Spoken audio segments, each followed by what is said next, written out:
One tool that scholars repeatedly pay lip service to is the power of the purse.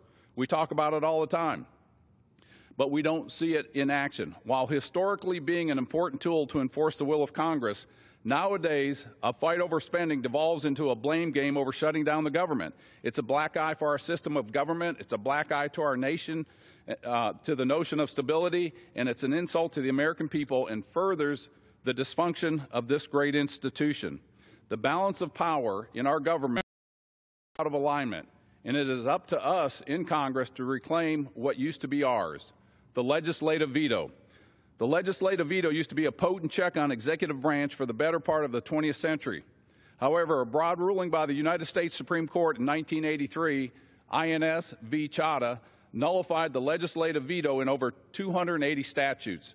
This was a sweeping decision, one that both handed more authority to the executive branch while limiting Congress's ability to stand up to federal bureaucracies.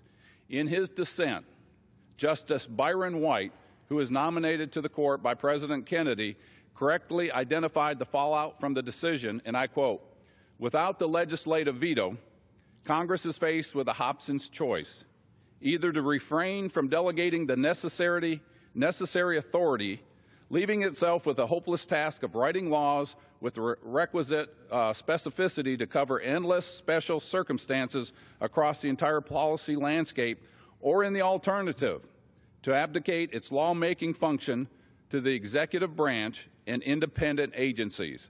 To choose the former leaves major national problems unresolved. To opt for the latter risks unaccountability policymaking by those not elected to fill that role." As a member of the legislative branch, we all must take this seriously. We may be in the middle of an election year, but if we play party politics when it comes to the struggle between the executive and the legislative power, neither party wins and the American people lose. What's at stake, and more important than party politics, is the survival of our very form of government, a constitutional republic. This is the time to come together, not as Republicans or Democrats, but as Americans, to bring this power back. And with that, I yield back. Thank you. The gentleman from Florida.